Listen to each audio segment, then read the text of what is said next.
Coffee has transformed not just a morning routine but now become a global culture, economy, and lifestyle. From big city to remote towns, coffee shops have become social hubs and business spaces. Hello everyone, back with me, Dani Sani Sastianing. I'm going to review the innovation strategies for globally brand Starbucks and locally in Indonesia for a coffee. Starbucks remains as the world's largest coffee house chain by both number of stores and revenue. The company has more than 40,000 stores globally as early 2025. For the growth, the company has aimed continue expanding by opening more stores, especially in United States and China. Starbucks transformed from a small shop in Seattle to a symbol the global coffee. Well, Starbucks become the largest franchise coffee on earth. Now let's move to PT Fore Coffee Indonesia (TBK). Fore Coffee has established itself as a part of coffee culture in Indonesia, and it has grown rapidly by opening almost 2,000 outlets spread across 43 cities in Indonesia and Singapore as September 2024. And the expansion aims for a coffee position as a market leader in premium coffee in Indonesia by delivering top-notch service standards, quality products, and menu innovation aligned with customer preferences.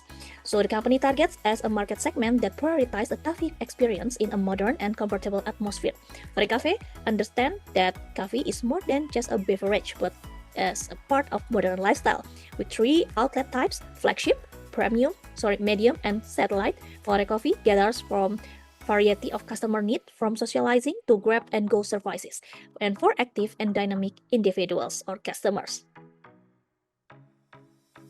According to Trott and Chesberg, business model innovation is the process of changing how an organization creates, delivers, and captures value. This innovation can be incremental or disruptive. Meanwhile, Christensen asserts that disruptive innovation emerges from new, simple, inexpensive, and accessible technologies that replace established legacy models. So, Starbucks has experience-based business model and innovation, selling third-place experience, providing a social space between home and work. They create value through atmosphere, personal interaction, and global consistency. So the revenue comes not only from the coffee sales, but also from a subscription model, exclusive merchandise, and also digital loyalty ecosystem. Meanwhile, for a Coffee Indonesia, a tech-driven retail business model integrating app ordering, a digital payment system, and data-driven operation. This model represents disruptive innovation by lowering costs and accelerating access for digital native customers in urban markets. For a Coffee using digital apps to cut costs, speed up services, and change urban customer behavior. On the contrary, Starbucks keep maintaining premium market positioning as a sustainable innovation with a strong global ecosystem. So the next one, according to Trott, that product and services innovation involves combining technology market and organization to create added value for customer. Starbucks has entered the system building sustainability phases with supply chain tracking as a green store concept.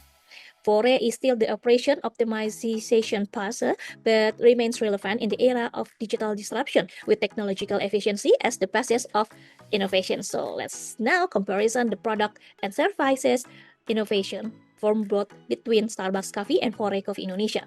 Starting with Starbucks, the company focused on what we call service design innovation. Starbucks become product to combine and service innovation through experience design and menu in adaptation. In addition, services like Starbucks Reserve, mobile order, and pay represent how Starbucks integrate digital convenience into a global customer journey. So the key success factors for Starbucks is loyal customer, premium branding, and global standard. On the other hand, Fore Coffee implements a digital service innovation approach. Customer can pre-order their drinks via mobile apps, make digital payment, and also enjoy fast delivery and collect loyalty points, all within in one digital ecosystem.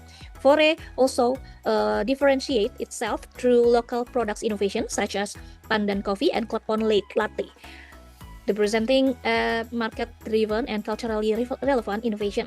So the key aspect for Fore are local innovation, youth market appeal, and strong digital engagement for positioning as a modern tech-savvy coffee and for younger generation. So we are talking about the diffusion of innovation theory by Rogers that explained that the process of innovation spreading in society through 5 adoption groups: innovator, early adopter, early majority, late majority, and laggards. Now let's look at how Starbucks and Fore Coffee differs in their approach to market adoption and technology diffusion, based on Rogers' diffusion on innovation theory. So we are start with Starbucks Coffee that applies what we call cultural and incremental diffusion. They don't rush into the market. Instead, they educate the customer gradually about the concept, the premium coffee culture. The story is done through storytelling, consistent store design, and strong loyalty programs. It's also adapt in menu locally. For example, creating drinks that fit cultural tastes in each country. So it will build customer acceptance. So in the other hand, Fore Coffee moves on a much faster pace with what we call viral and digital diffusion. Fore leverage technology, apps, social media, fintech delivery platforms to accelerate adopting among innovators and early adopters, especially digital native consumer. Through digitalization, Fore reshaped customer behavior towards a cashless and apps-driven lifestyle. They successfully built engagement through promotion and convenience, but at the same time face challenges also such as platform dependency and promotion fatigue. So in summary, Starbucks represent a gradual cultural diffusion model, while Fore Coffee illustrate a rapid digital-driven diffusion, both achieving innovation success in every different way. So innovation diffusion curves Starbucks' position in the early majority stage.